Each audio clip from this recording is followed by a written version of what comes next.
Silence does not mean shutting your mouth silence. What is being referred to as silence or nishabd? One cannot do this. One can become this. See if you can articulate the same things that you're saying with half the number of words. Suddenly you will become extremely conscious of everything.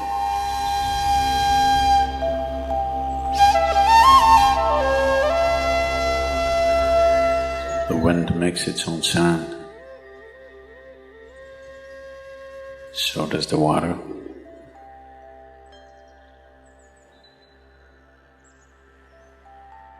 So does the earth. In fact, so does the sky. All the celestial objects are making their own sounds. There are sounds of pain, sounds of pleasure, sounds of misery, sounds of joy. For everything there is a sound. In human life, it's very true. Sounds of life, and there are sounds of death, and there are even sounds of silence.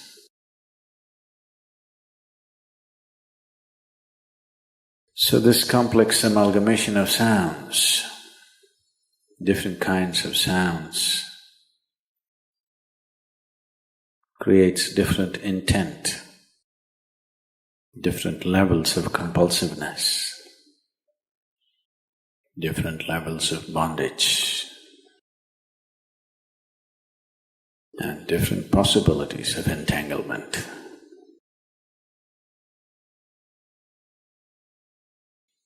In all this, why one chooses to become silent?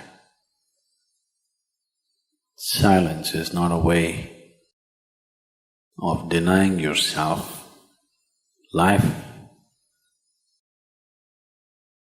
It is not even about denying yourself articulation. Silence is about moving from compulsiveness to consciousness. All sounds represent different forms and different dimensions of compulsiveness. When one chooses to become conscious, not be entangled in the compulsive nature of the existence, he naturally chooses to become silent.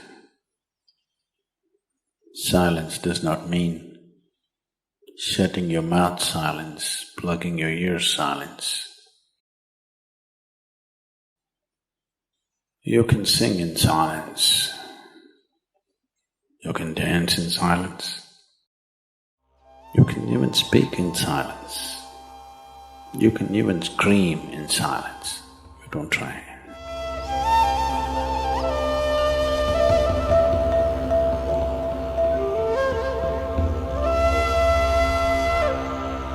That does not mean when everybody is silent you scream. That is not screaming in silence.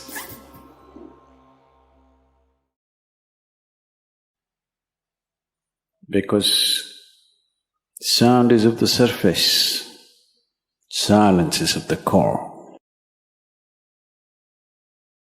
It is only the surface which makes the sound. See, now the water is hitting the surface and making the sound. Deep down, there is no sound. That is so with life. On the surface, it is a very complex mesh of sounds,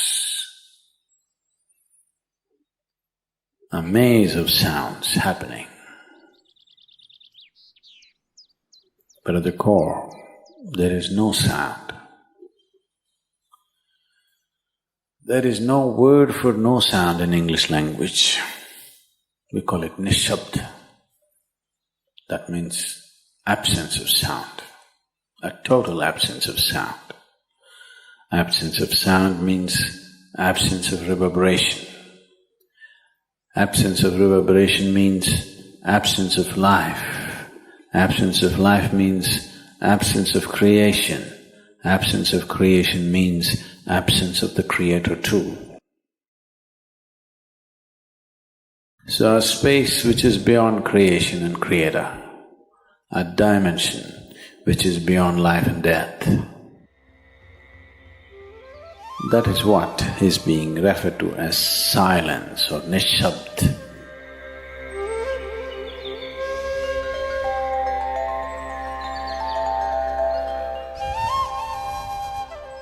One cannot do this. One can become this. Commonly, there are two words employed to describe this. One is maun, that means you're practicing silence, you're not silent. You shut your mouth and you're remaining in maun. This is not nishabd. Maun means you're practicing silence. If you're practicing something, obviously you're not that. Are you life or are you practicing life? I'm asking you. Are you life or are you practicing life? Practicing life? No, your life. Maybe not very well practiced, but your life. Similarly, there is a difference between practicing silence and becoming silence. Practicing silence starts as a certain restriction, but slowly, as one practices silence, one can possibly become silent. One can become silent in intense activity, but nobody can keep up intense activity forever. Moments of intense activity are only moments. Nobody can sustain it. You'll expend yourself. Only if you can achieve it in inactivity, it is sustainable. If something is possible only in intense activity, it is never sustainable. In a very intense and ecstatic moment of singing, somebody may become or taste a moment of silence. But how long can you keep it up? Your throat will tear. And your neighbors may kill you. Possible. So this possibility of coming to silence or becoming silent also means to become still, to become utterly still. Stillness can be achieved in so many ways. If you watch a snake, he's still. If you watch a tiger which is on a hunt, absolutely still, charged but still. These are all different dimensions of stillness practiced for survival. If a snake moves too often, he'll get killed. If a tiger does not know how to be still, he'll never get his food.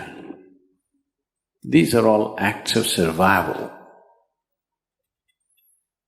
A human being, for survival, he has to be active.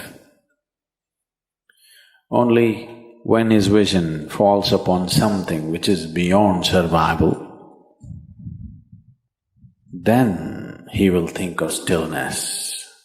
Then he will understand as he observes himself, as he notices the complexity of one's compulsions. He understands the only way to solve it is to become still. to train this body, to train this mind, to become still.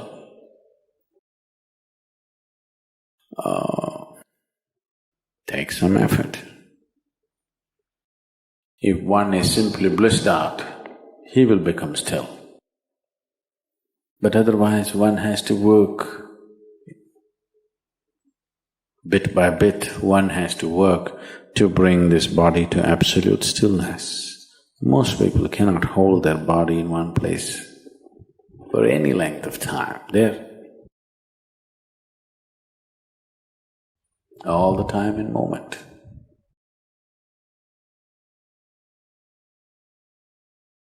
As it is said, a man is ill only because he does not know how to be still.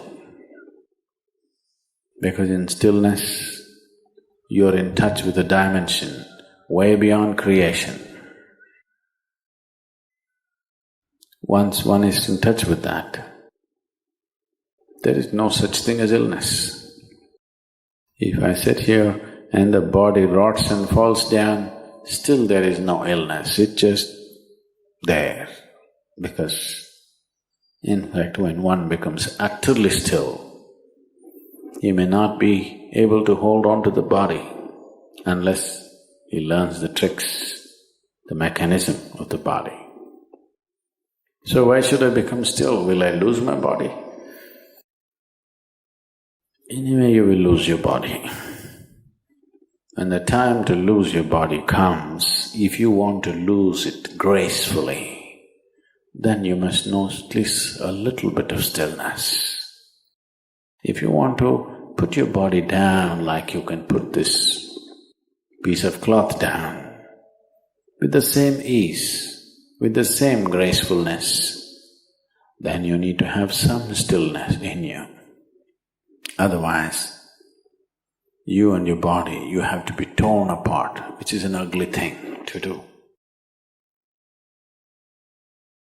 When you're being torn away from your body, it is an ugly and painful thing to do, unless you can keep it down. There's no grace in life. So if one has to attain to that grace, at least a certain amount of stillness has to enter your life. For this to happen, a certain level of silence has to enter your life. If right now if it is not coming, at least practicing a little bit of Maum. In an hour, if you're speaking 1,573 words right now, how many more? How many words do you spit out in a minute? 1,573, you're actually doing that many? I thought that's impossible. Okay, I believe you. So whatever number you're doing, see if you can articulate the same things that you're saying with half the number of words. Suddenly you will become extremely conscious of everything. Right now, our oral diarrhea is happening. If you're doing 1573, it's diarrhea, okay. Now, if you have to hold back half the words and still say the same things, now you have to be very conscious, otherwise you cannot say it. Just try this and see. Tomorrow, one day. In an hour, normally what number of words you utter, make it half. Don't curtail your activity, still say the same things. But with half the words, how wonderful the whole world will feel, you know.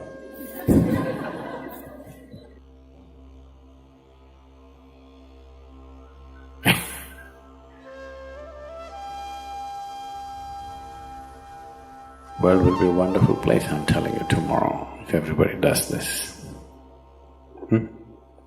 Many marriages will be saved.